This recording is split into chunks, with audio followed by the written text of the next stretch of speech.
Welcome, everybody, to the Competition Archery Media Podcast, where we explore all things pertaining to competition archery. I'm your host, PJ Riley, and the CAM Podcast is brought to you by O'Neill's Classic Archery. And with us today, fresh off her first ever ASA victory in the Women's Pro class, Erin McGladdery. Erin, thanks for being here today. Hey, thanks for having me.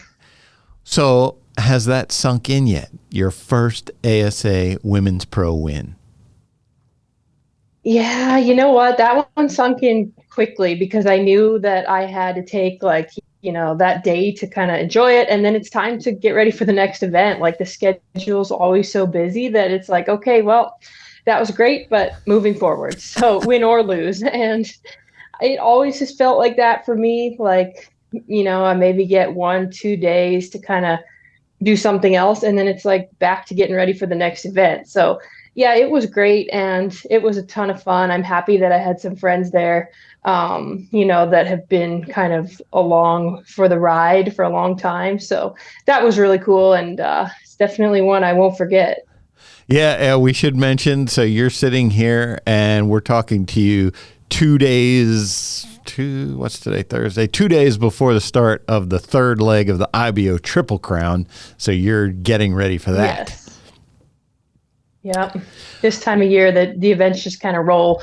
And so you just go and go and go. And all of a sudden we're into, middle of July already. It's crazy. What will be the last event for you? Worlds? IBO World? IBO Worlds. Yeah, that's my last one. Okay. Gotcha. So, so you have won how many IBO events in the Women's Pro class? I'm not actually sure. It's a handful. I won the Triple Crown 3 years in a row, and won a handful of those tournaments. And so, and I won the first one that I shot pro in 2017, and so that one happened like right away. Yeah. And I kind of, but the ASA has been a different story for me. Yeah, that's what I was going to ask next was, what is it? Obviously you can shoot, obviously you compete with these ladies because it's basically the same group. What do you think was different about ASA? So there's a list of a few things for me that have made it so challenging. One being that we had never shot it in Canada.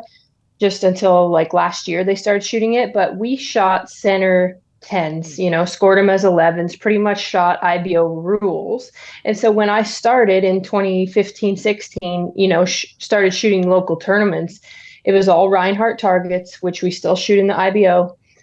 It was center 10.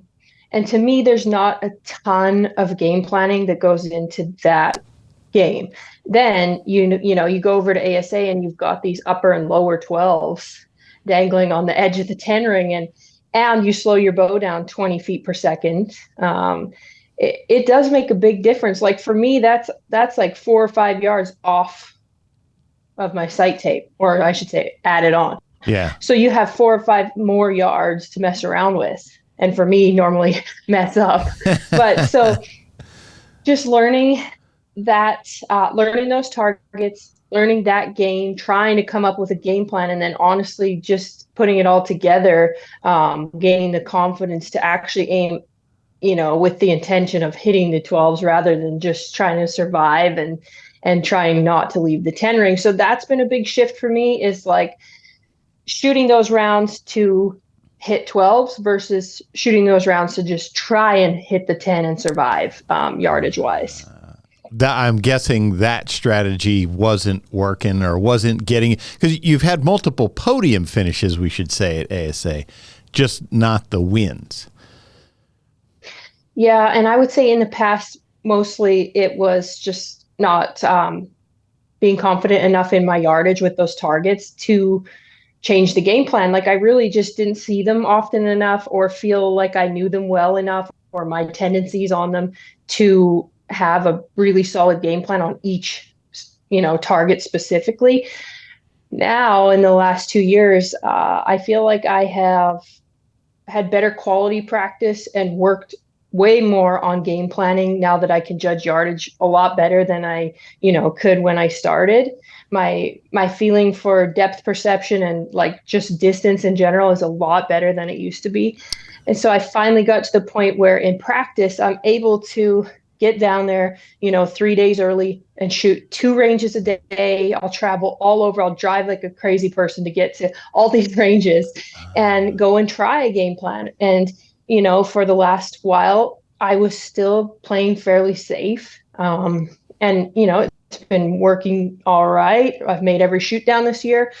But I said, excuse me, I'd really like to try and shoot more aggressively because I feel like my numbers are good enough to hit more 12s. And I feel like the level of play in the women's divisions pretty much at any venue has gone up so much that just staying in the 10 really isn't going to win you tournaments anymore. So I said, okay, I'm going to try this aggressive game plan. I actually shot it at one of the Alberta ASAs when I was at home and it worked out. But the courses are a lot different than what we shoot. So I went down south, tried the same game plan in practice. It was going all right. So I'm like, you know what?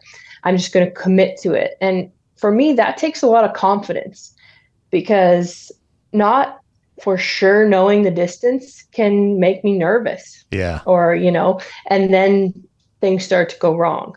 So I just tried to, stick with the plan, commit to it for a weekend. And, that time it went well, but we'll see. So I was with Levi Morgan yesterday, and he was saying that you had asked him to kind of help you work on your judging at Metropolis. And he said, you guys went out, and he was like, your numbers are fine. He said, your judging is good. So he was like, yeah. He said, I wasn't surprised to see her win because he said, we went out there on the ranges to judge. And he said, yeah, your numbers were on. Yeah, and I do feel like they have gotten a lot better. Of course, there's still targets and, I'll get tricked just as easily as someone else. But compared to where it was when I started, I just feel like the stuff that I have worked on for a million hours, it feels like at home and wherever I am, is finally starting to like sink in. And I have a better foundation of, what's going on out there and have the confidence in myself that I can figure out the distance and make a good plan here, make a good decision. So having a little more faith in myself definitely played a big part. And, a lot of people have helped me with tricks and tips and helped me to not give up. Well, and to that end, I know we have video of this, but it was cool. Paige Pierce was holding the umbrella for you. And when you hit that last shot that said, okay, yeah, you win the tournament, I mean, you could tell that she was just as excited as could be for you. Yeah. So with Paige, it's kind of cool. She was like the first or second pro I met down in the US because my friend Dean from home had taken me to just like a safari shoot in Oregon. And Paige happened to be off that weekend. And, her and her family had gone to that fun shoot. What are the odds of that? And so this is like 2016 before I even was shooting pro. And somehow, by chance, we just got grouped in the same group. And so I met Paige way before I even started really shooting in the US. I had never shot, 3Ds or anything down here. And so, yeah, it's kind of cool that the people, that I ran into early on, that she just happened to be one of them. And, now she's been there for the whole thing. And so, yeah, it was pretty cool to have her out there. Yeah. And Dean, who you mentioned, he was also there as well. And I saw some of the photos that he was pretty excited too. Yeah. I mean, those moments, it's just like after all these years, he was, the person from home that really introduced me to all this archery world in the US because I had no idea. I had really no intentions of going this far with archery. And he said, oh, okay, listen, we got to go down. You got to go to Vegas and you got to go to Reading and you got to go to IBO Worlds and all this stuff. And he kind of introduced me to this whole world. And, he was the one at my first IBO ever that said, okay, there's the women's professional division, and he was naming off all the ladies. There's Sharon, Cara, Emily, Kaylee, and he was naming them all off. And I was just like, holy smokes, these are like the best in the world at this game. Like, really.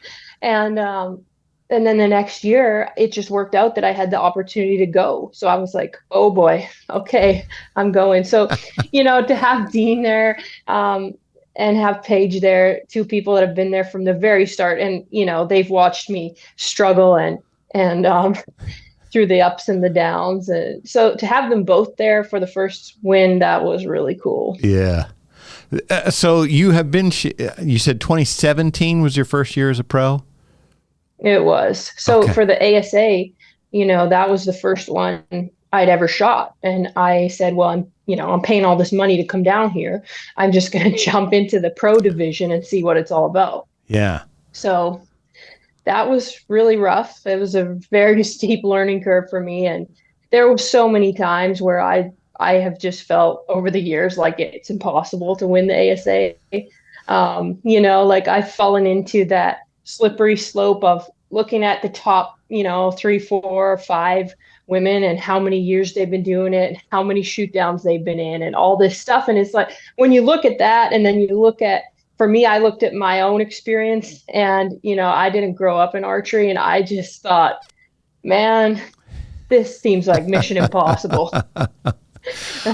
Well, how does that feel now then? I've talked to Darren Christianberry. He's a big fan of yours, of course, and everybody was so happy to see you finally get that win because those of us looking from the outside, we always knew you could shoot. It was just getting that win. The win just seemed to be the block there. So after all that work that you've put in and everything, I mean, how does that feel to, do you see it as, okay, the progress is being made, or was it more like finally? Probably both, I would imagine.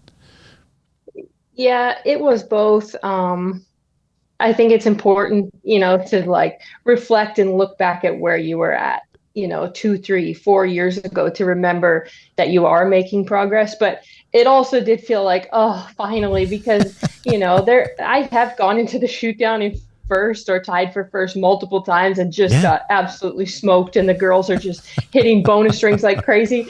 And I'm just like, man, these girls are so good at this. And they know the distance well enough that they are aiming at those 12s and not hitting them on accident.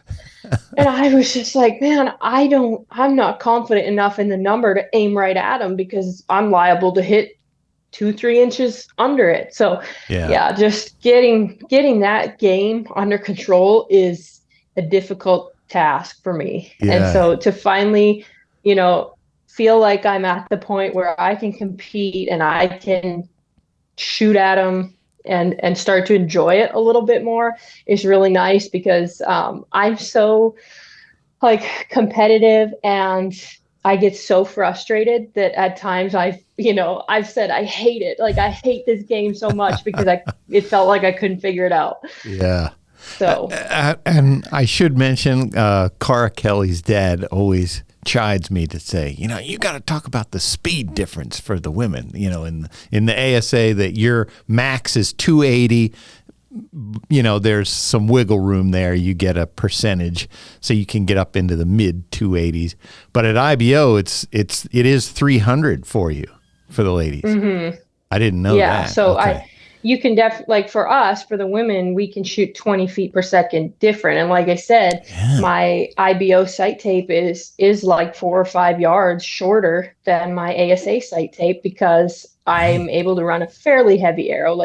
It's not heavy, but in comparison to someone with a 26-inch draw length, it probably is heavy. So it carries well. And so that definitely has played, a role as well.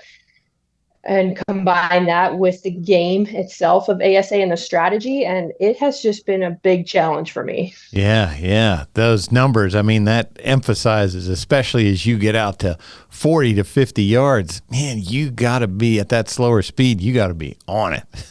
Your numbers got to be there. 1 to 2 yards can kill you. Yeah. So making good decisions and, having the initial distance fairly close is pretty important because when I first started, I was liable to be off by 3 or 4 yards at times at those long distances, and then, make a bad decision combined with that, and I was nowhere near the 10 ring. Yeah. Your decisions, does that include, like, are you now mixing in an upper and lower game, or had you always done that, or what are some of those decisions that you are doing differently now? So I generally shoot all uppers just because with my aiming, if I was to aim poorly or, make a bad shot, they generally will be at 6 o'clock. So shooting at the lowers for me just really doesn't make much sense. Right. But I have started messing with, okay, I think this target is at least 47 or 48 yards. If I put 50 on it and aim at the bottom of the 10, is that for sure going to keep me in the 10 ring? Or, situations like that. Targets that are closer, I might say, okay, I think that target's 32, but I'm going to put 30 and a half or 31 on it and aim hard at the upper, and therefore I should stay in the 10. So just making decisions on what you're going to do on each target. And for me, knowing which ones I should aim, right at and intend to hit, and which ones I'm going to play a little bit safer on has been huge. Yeah. And so at this last one, was it both working together? Like, was your aiming working and your numbers were good? Or did something happen at this last one that was exceptionally good for you?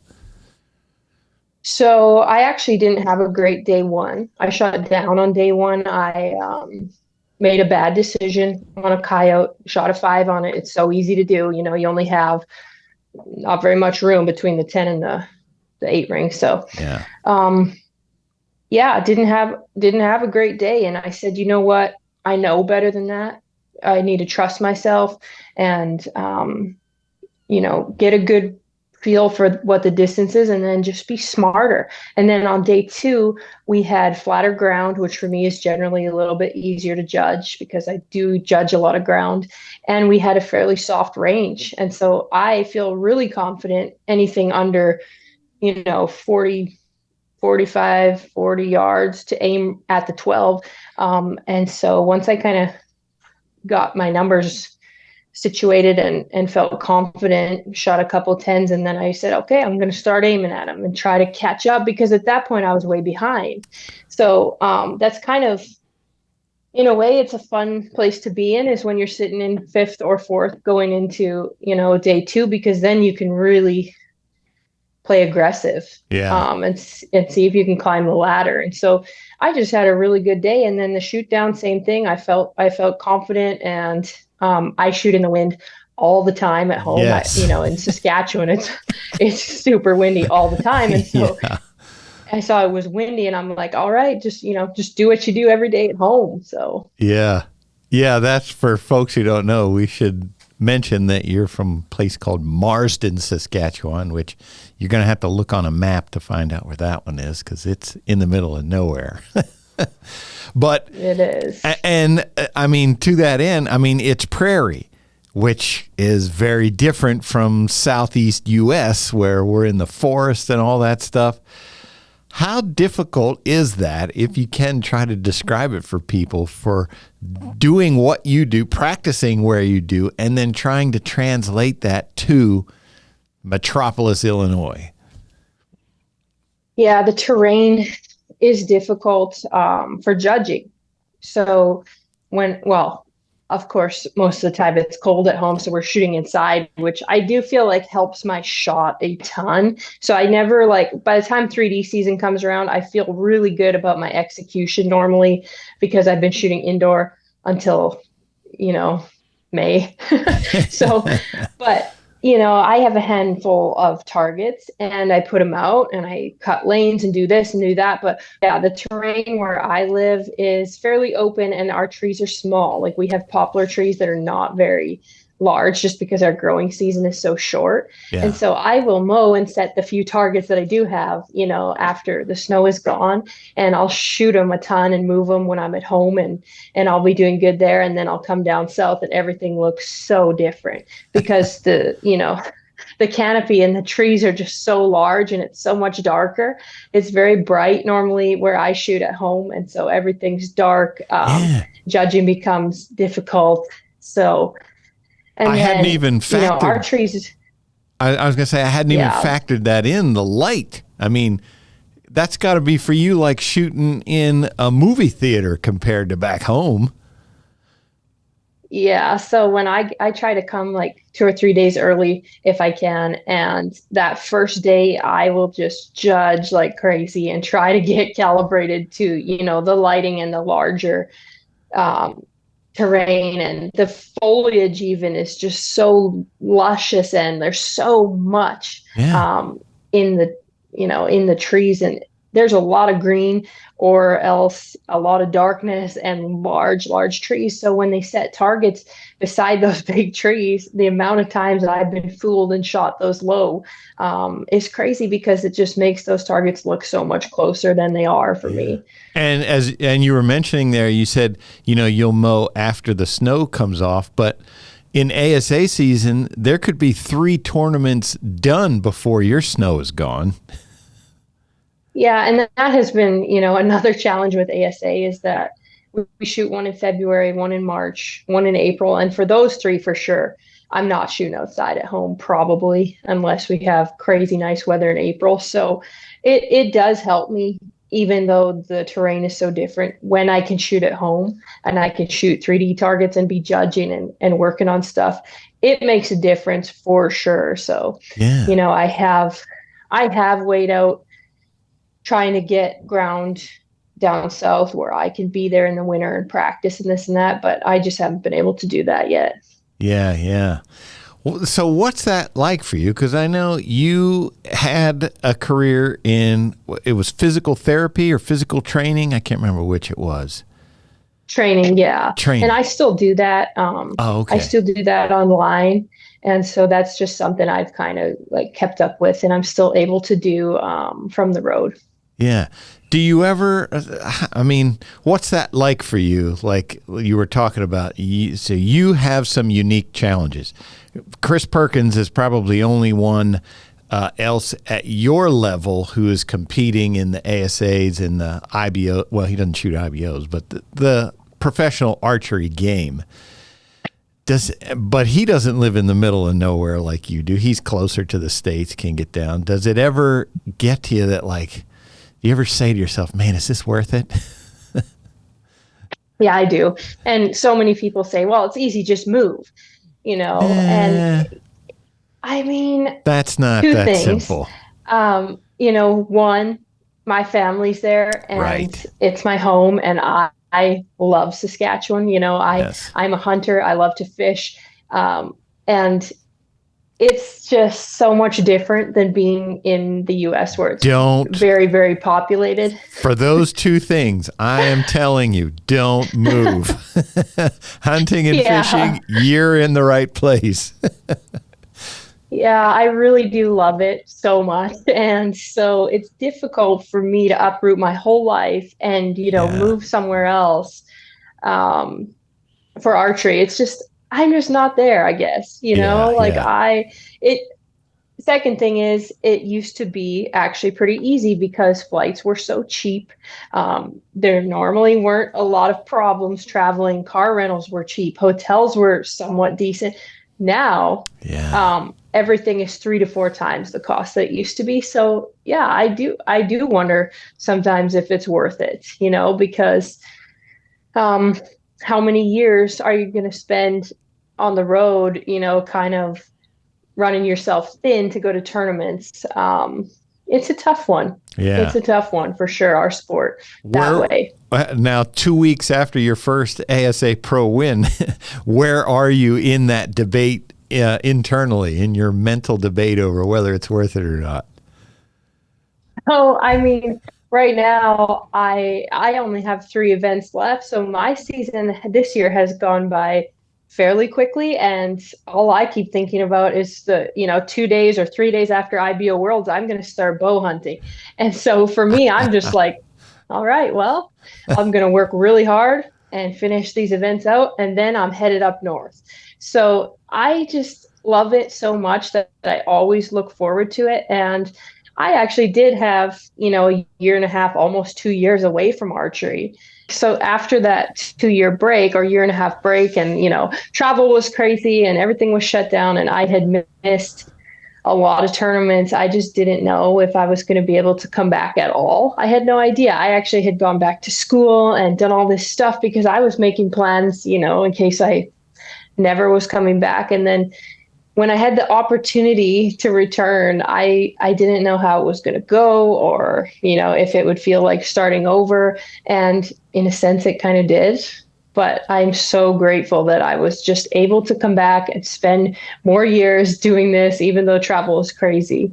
Thankful for the companies. I can say I remember a period there where it was like, hey, are we ever going to see Erin again? We haven't seen her in a while. We're wondering, is she going to come back? And then you did. And we're glad you did. Yeah. Well, I'm so thankful and so grateful for, the people who gave me that opportunity to come back, because I guess nobody knew what was going to happen, but especially being in a different country, I just felt really uncertain about where archery was headed for me. For sure. I mean, during that period there, it was the Wild West. Who knows what's going to happen? I know Chris Perkins came down and stayed in the States for I don't remember, it was like 4 or 5 months just to deal with that. And, not everybody can do that. It did seem like, I don't know what's going to happen. Yeah, it was crazy. And it made me realize there are things in life other than archery, even though when you're in it, it seems like that's all there is. Yeah. It's easy to get caught up in it. And I have said more than once this year that the years go by so fast when you're shooting a full schedule. And I know people, lots of people shoot more events, like, Tim and Paige and all them are shooting like 20 some a year. I'm shooting maybe 15 a year, and the years just fly by. All of a sudden you've shot for like 5 years and it feels like you only just got started. So I always said that I didn't want to do this for like 30 years, but all of a sudden the years just go by so fast. And I'm like, man, how long do you keep going? Do you shoot until you can shoot no more? Or do you, I don't know the answers. My friends and I have this debate all the time. And I think there are some people that have done archery their entire life. And if that had been me, it would be so difficult to ever leave it. Right. Yeah. Paige, I mean, she was shooting a bow and she could stand up. So, yeah. Well, I could tell you, so Erin, we always appreciate seeing you out there and doing well, because you always got a smile on your face, even when things aren't going well. And I know we're all big fans and love seeing you out there. So we certainly hope you stick with it. Well, thank you so much. Even though I'm smiling sometimes, inside I'm crying.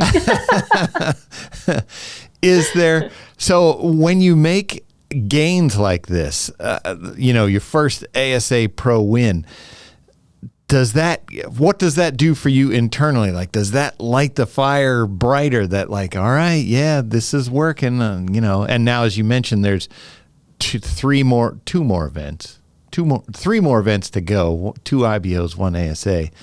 Does that make you think, all right, yes, I'm committed, next year I'm really going to work at it, here we go? Yeah. And I mean, I kind of feel like that every year, like, all right, I'm going to be at this point that I'm at midsummer when we start in February. And I really only felt that when we started shooting in 2020. I felt really good in Foley. I'm pretty sure I went into the shoot down like in first or second, and I thought that was going to be a really great year. And then everything just shut down. So like those first 3 years that I shot, 17, 18, 19, I worked so hard, and I feel like I was like gaining momentum and shooting well. And I was getting to that point. And then I missed almost 2 full seasons. So that was kind of like starting over. Yeah. And so now now I've got that momentum going again. And I will say it's been easier the second time, like, coming back, and it's not like starting over because you have all those experiences and muscle memory and you have that wiring. It's just a matter of getting back to it and, shaking the nerves off and that kind of stuff. So I've had that thought so many times, like if I was to do this for, 5 more years, where would, to the best of my ability and pour everything into it, where would I be?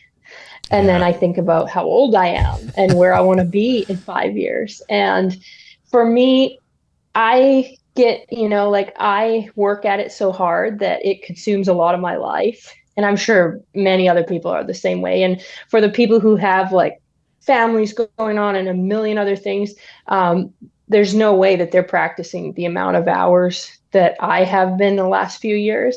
And so I'm like, man, I just don't know if I would be able to do both.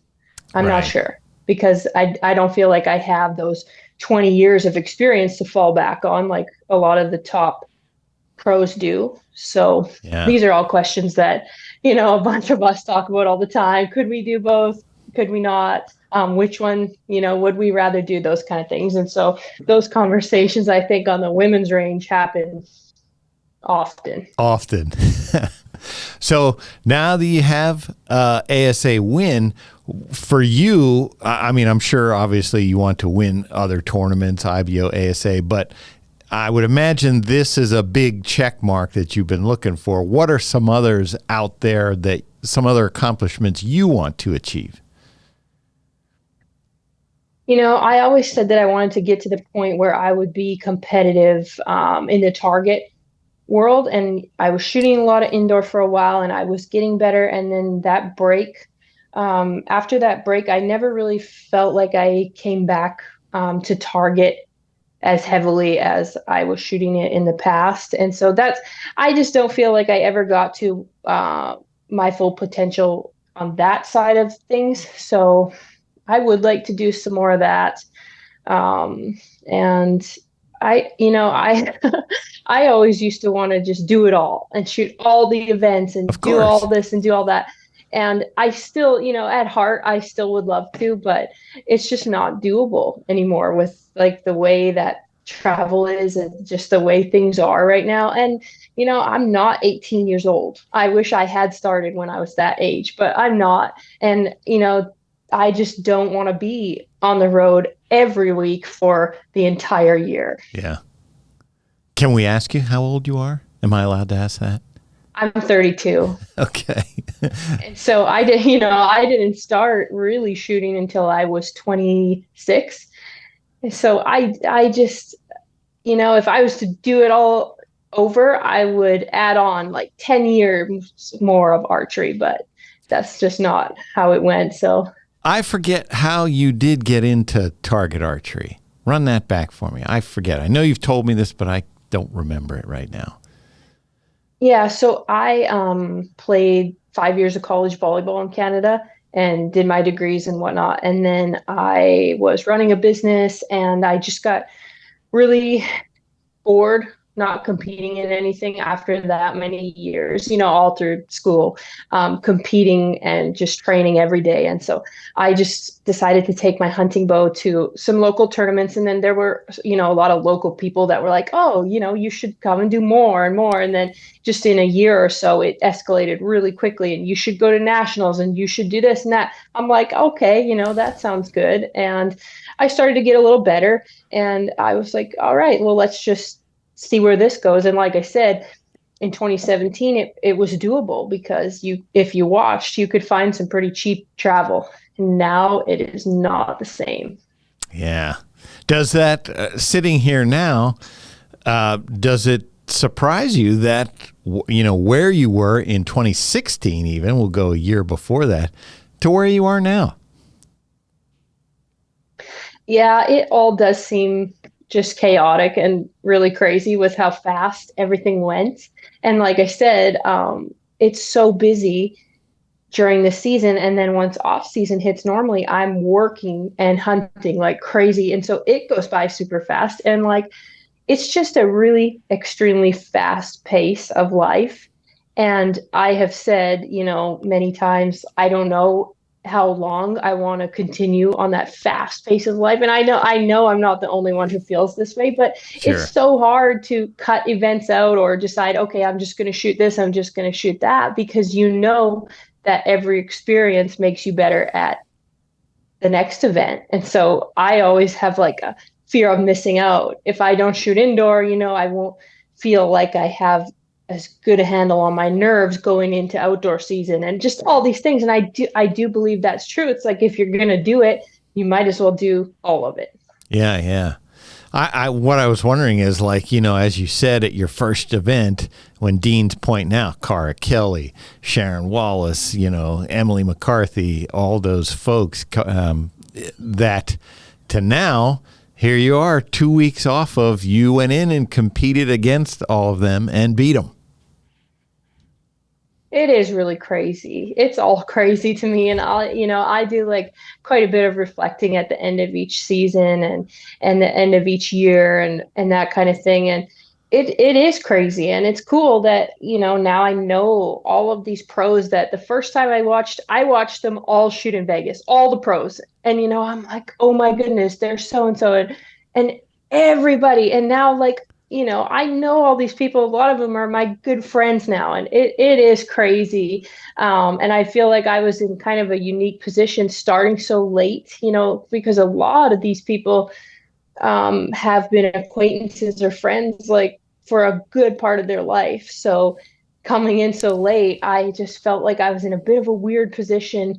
But it's pretty wild to think like what has happened in the last 6-7 years. Yeah. For me, it's been a wild ride for sure. Now, what's it like back home? Are you able to walk down the streets of Marsden, Saskatchewan without signing autographs and having people, taking pictures with you and stuff? Do they know you in your town how big you are?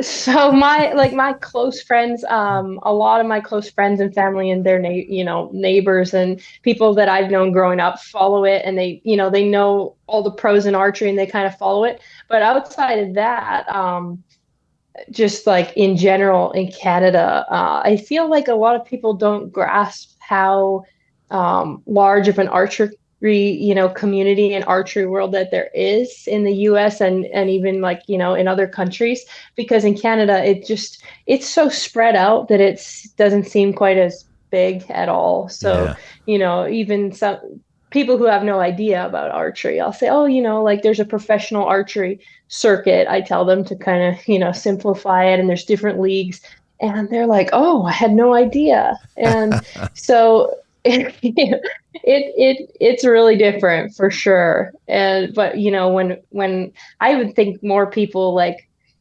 recognize any of the pros in the US than anything to do with archery in Canada. I've heard some of the pros down here say that they've mentioned, oh yeah, I'm a professional archer. And they've said, people are like, oh, okay. Well, what do you do for a real job? So I think that mindset exists down here somewhat too. It's still a small world, the archers are. But one thing I wanted to ask you before I got some other questions for you is, you said you have a couple targets. Are they ASA targets that you practice with at home, or what are you practicing with? So I have, how many do I have? I have 3 or 4 of the targets that we shoot in ASA. And then I have like 2 or 3 old Mackenzies that a friend gave to me that we don't shoot anymore. Like there's a standing black bear and I forget a couple other ones.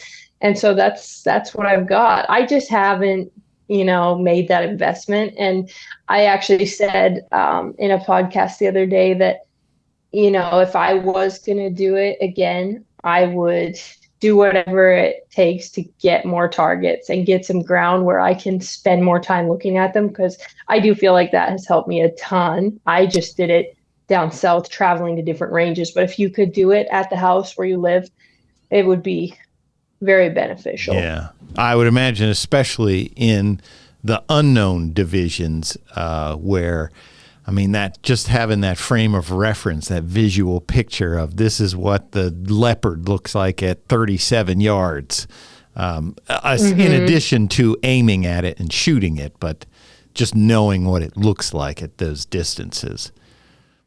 Yeah, and I think like if I'm struggling a lot with one target in particular, or, two targets, then I can take that target, set it in a 15 different spots that day and say, okay, out of the 15 times, how many times did I judge it with the same tendency? Because that's how I've, been able to make some sort of a game plan. Because if you go out there and you have no idea what you tend to do on the javelina or the large deer, that's, not going to be good. Yeah.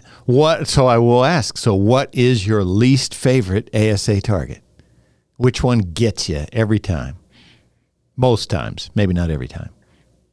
Yeah, well, I would say the hyena has been one of my least favorites since they brought it in. I never shot it back. I know that it was in the ASA a long time ago, but that was before my time, so I had never shot it. That one was tough for me to learn. And then the coyote is always tricky for me. Do you think the coyote deer. Do you think the coyote always looks like it's a mile away? That's what I always see. You don't. I always judge that thing for being way out there. Yeah, I'm liable to miss him either way, depending where he's set and what the lighting's like. So. All right. So one thing I did want to ask you about. All right. So you're up there what all do you hunt? Every year, what all do you hunt in Saskatchewan? Like, okay, we're coming into fall. I know I'm going to hunt this, this, this, and this. Of course, there's always some specialties, but what's the normal? Yeah, the only guaranteed archery tags that I have at home are one mule deer and one whitetail. Really? And bear, spring bear, or fall bear, if you like. So those are the guarantees. And then our elk and moose are draws. Oh, they are? Okay. So, and same with pronghorn is a draw as well. Gotcha. And do you put in for all of them every year, or how does that work for you? I do. So right where I'm at, moose and elk are a pretty tough draw. I've only ever had 2 moose tags, 1 elk tag. But this year I drew Montana antelope again, so I'm going to try to get one of them. We hunted there last year and I didn't end up killing anything, but hopefully this year I will.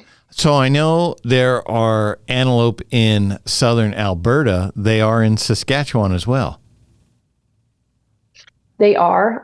It's a tough draw. I don't know how many years wait it is, but I've only ever had 1 tag there. But I think there's, it's really dependent on our weather for the antelope. Sometimes they can do really well. In other years, if we have a terrible winter, it just wipes them out. So. Oh, gotcha. Okay.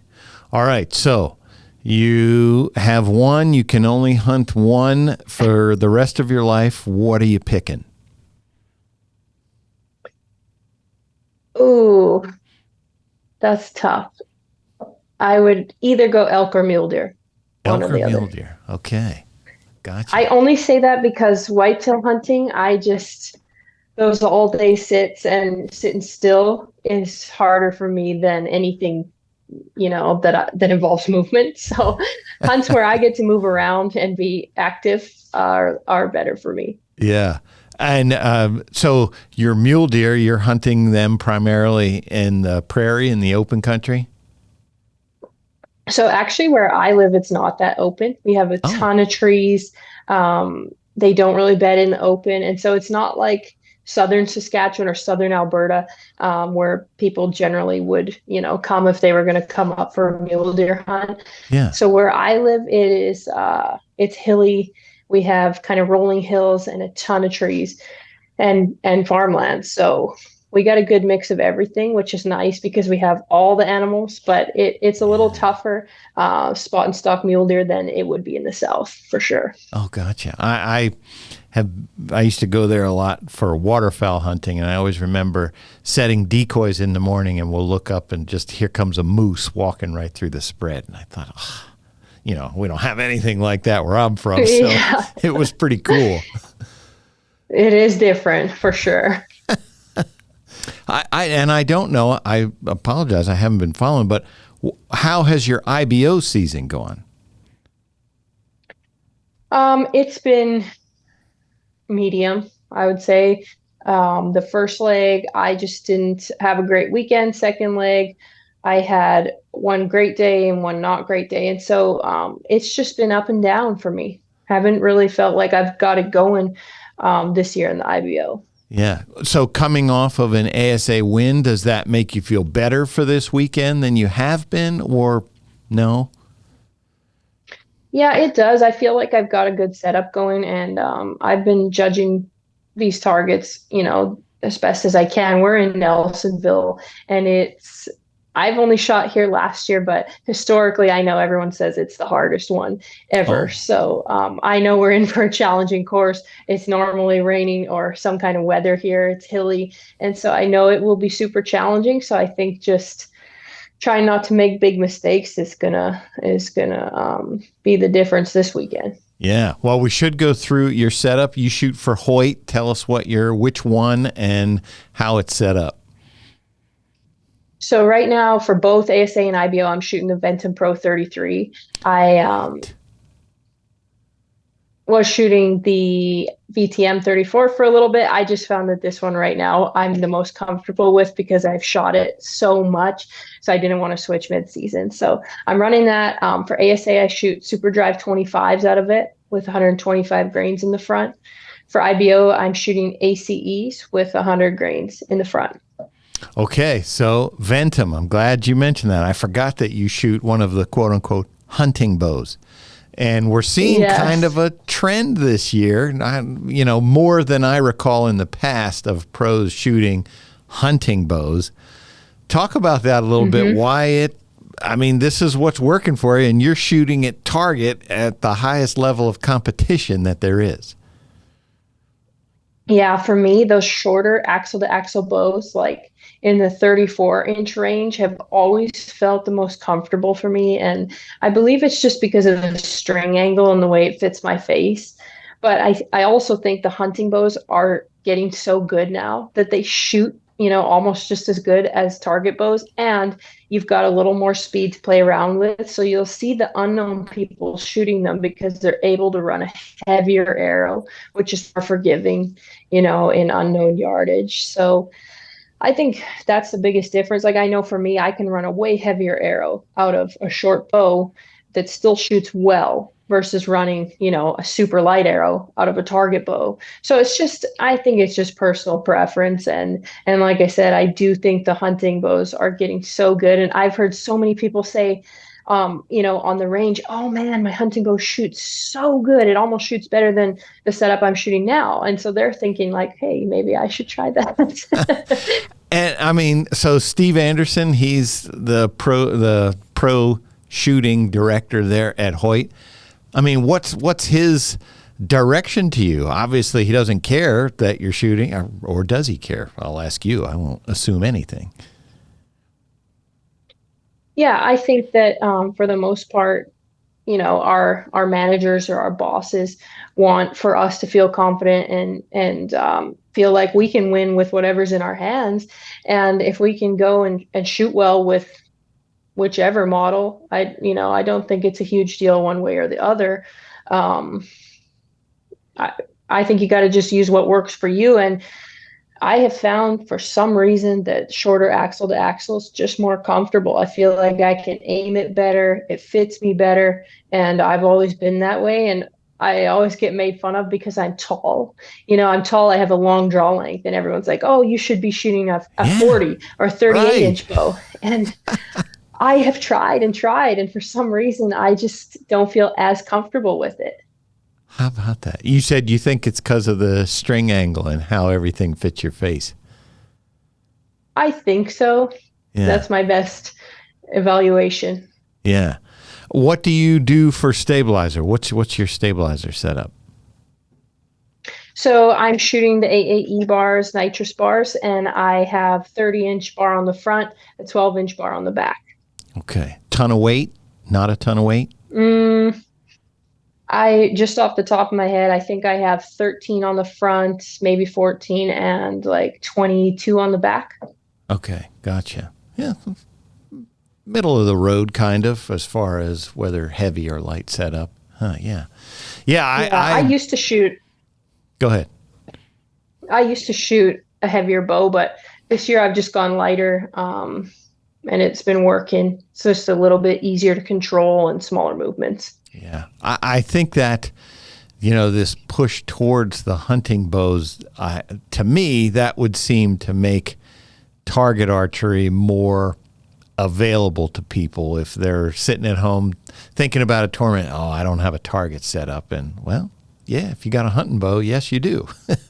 It's simpler to just put stuff on your hunting bow than to go get a whole new target bow and, address it that way. Well, and that's another thing for me. I started shooting 3D with my hunting bow that was very, very short. I think it was maybe 30 inches axle to axle. And so even going to a 34 or 35 inch bow felt so much longer for me with the long riser. And so I don't know if that's maybe part of it too, is it's because I started with a tiny short bow. And so it's just taken me a while to kind of figure out what works and what doesn't. And I've tried those long bows for, so long. I'll shoot them every indoor season, and then 3D comes around and I say, oh, maybe I should try a shorter bow. And that's what I end up going with. So were you shooting the hunting bows, the Ventum? Were you shooting that for indoor this year? No, I shot the target bow for indoor, and same thing. 3D season came around and I said, oh, maybe I should just try a shorter bow and see if it's more comfortable for me. And of course, it ends up being more comfortable. And I just feel more confident shooting a shorter bow. It's really strange. Do you think that would apply to indoor as well? Like, are you planning on trying your Ventum for indoor? I'm going to mess around with some different things. I want to get into the 34 and play around with it a bunch more. I may even do that after this tournament. I have 2 weekends off. So I'm going to mess around with some bows and just see how it goes. Yeah. How about that? So sitting here now, having not done it, what's your thinking about using a bow like that for indoor? How do you think that's going to go? It could end up totally different, but what's your thinking right now? Yeah, I mean, it's just hard to say because you can say, okay, according to the specs and this and that and the brace height, a longer bow should shoot better, but that's not always the case. Like I know other shooters who shoot short bows better than they shoot long bows. And so I think it's so individual, and it's just whatever feels most comfortable. You're probably going to shoot better, even if in theory it's supposed to be the less forgiving bow. So we'll see. I normally do a ton of testing. So if I'm planning to shoot a full indoor schedule next year, I will be shooting like crazy and testing and see if I can't get competitive at it. So. Yeah. And I don't know this, but do you shoot Redding? I do. You do shoot that one. Okay. You don't do any of the field stuff or FIDA? I don't. I did a tiny bit. I did a tiny bit in Canada when I first started. And, I had the thought like, oh, I'd love to go shoot a World Cup, or I'd love to go and try to make a World Championships team. I know that we're hosting the Field World Championships next fall in 2024. So I've had the thought of, trying to make that team and be competitive at that. And it all just comes down to, the cost and the time to properly prepare. And for me, I don't really enjoy competing if I don't feel like I'm ready or able to be competitive. So if I can't give it my best effort, I'd almost rather not go, which that might seem terrible, but that's just how I am. Yeah. So someone asks you, hey, Erin, what kind of archer are you? What are you saying? 3D, I would imagine. Yeah, I'm saying 3D. For sure. Gotcha. All right. Yeah, Erin, was there anything you wanted to talk about that we didn't cover? No, I don't think so. We pretty much covered it. Yeah, I can't think of anything. Kyle, got any questions? Just like, where do you go to kill them big wolves in your Instagram posts? Oh, yeah. Where do you go to kill the big wolves in your Instagram post? Those are just coyotes. Yeah, I've never even killed a wolf. Those are just the local. Yeah, those are like the. He's saying, those are coyotes? Yeah, those are the coyotes that are killing all our deer. I was going to say, I remember being up there every, you have the depressions in the farm fields with the tall grass. Every one we went into, a coyote would go out the other side. And man, they're just big and fluffy. And they are ruthless. All right, folks, that is another episode of the Competition Archery Media Podcast. Erin McGladdery, first off, congratulations on your first ASA win in the women's pro class. And most importantly, thank you for being here today. Thank you. All right, folks, the Competition Archery Media Podcast you can find on all the platforms, wherever you find your favorite podcasts. Thanks for joining us today.